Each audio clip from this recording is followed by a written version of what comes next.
I only fell the length of my body, so which is what, 6 foot. So I had to go in for cervical surgery, which was a 6-hour operation of fusion, where they took out the discs and put bones from a cadaver in there.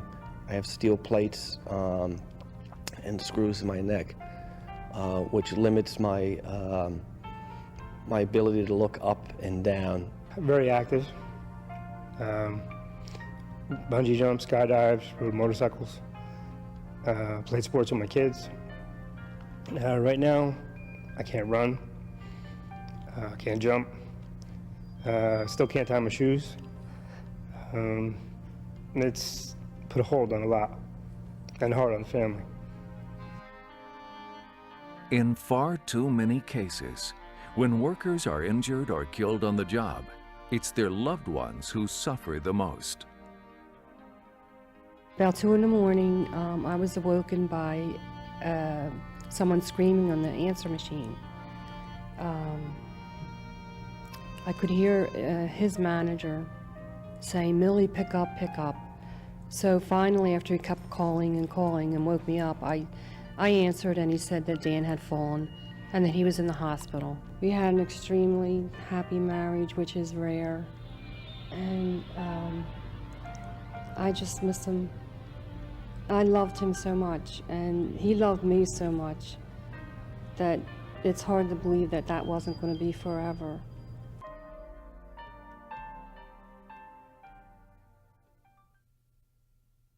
Falls are the leading cause of on-the-job deaths in construction.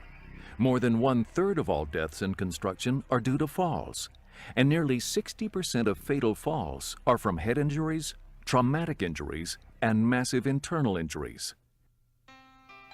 Injured workers and their families find that workers' compensation never comes close to restoring their economic security. And the financial end of it is just incredible. Granted, I got workman's comp, but if you're used to going off and making X amount of dollars a week to bring home, and that's what you're used to living on, and now your salary is half of what you normally would go off and bring home, it's almost impossible to ever recover from that. Building and construction workers use ladders every day. Yet, like any piece of equipment that's not properly maintained, used, and inspected, they can let you down. In fact, your very first step should always be to think about the right ladder for the job. This includes the type of ladder, the length of the ladder, its duty rating, and the ladder material. Assess whether you need a self-supporting ladder like an A-frame or a portable ladder. To determine the maximum working height on a portable ladder, check the duty rating sticker for its highest standing level and add 5 feet. Also, check the duty rating sticker to be sure that it can support the weight of you and your tools.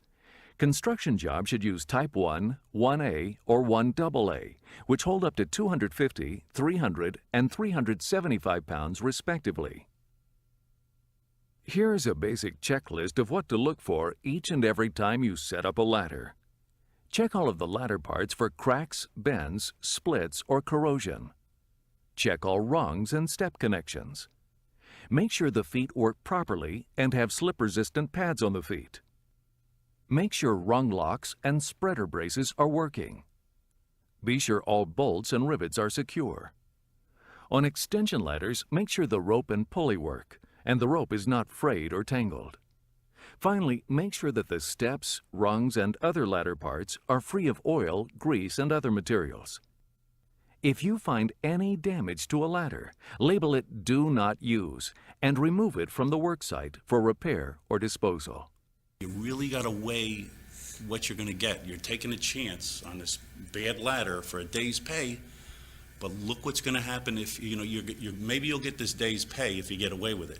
But if you don't get away with it, what's going to happen to your family, to you, to the people around you? Over the past decade, the number of people who've died falling from a ladder has nearly tripled, and thousands of workers have suffered disabling falls.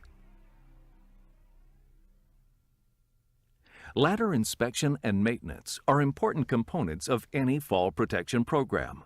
But even the best maintained equipment can fail if it's not set up properly.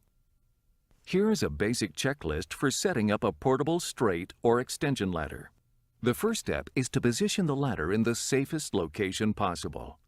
Avoid location hazards such as entry and exit doors, vehicular and pedestrian traffic, uneven flooring, or landing points. Don't use a ladder in windy conditions, and it's recommended that you stay at least 10 feet away from overhead power lines. Once you find a safe location, you need to prepare firm, level footing. If you don't provide a level base, the ladder will become unstable when a worker climbs it.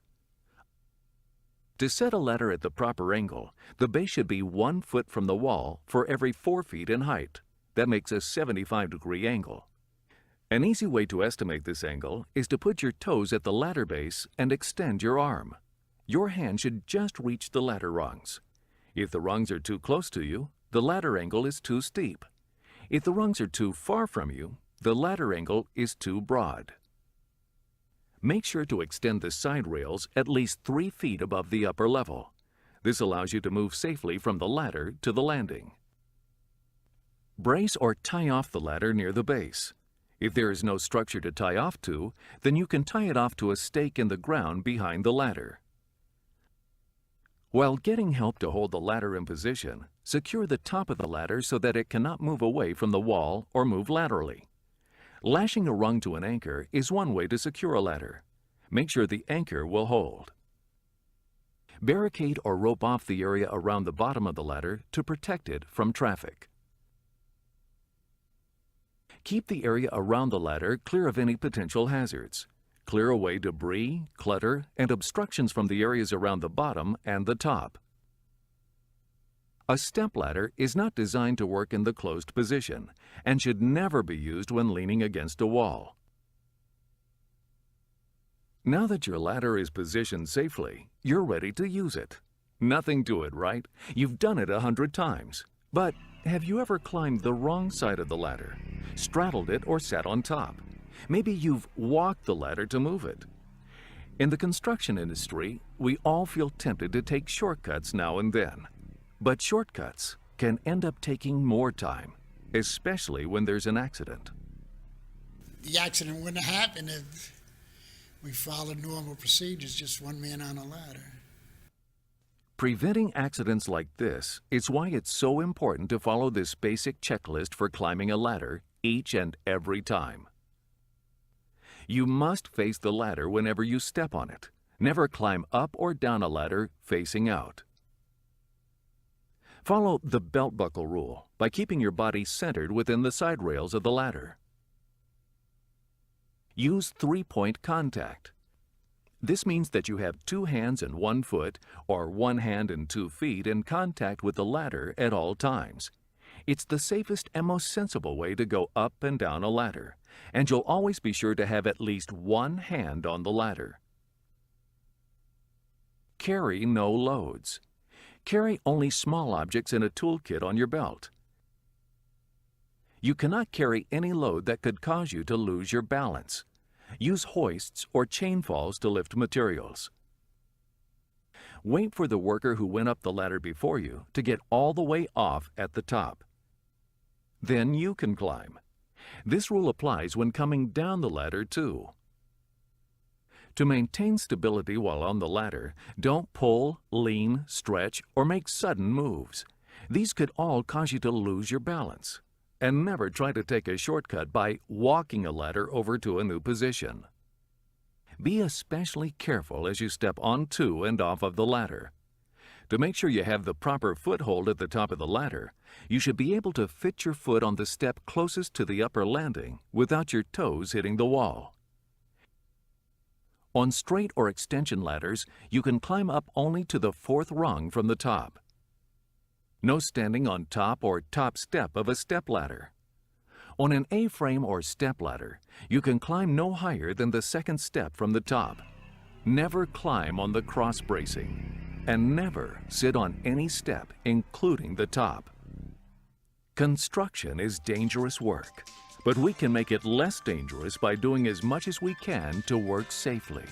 If not for ourselves, then for our loved ones.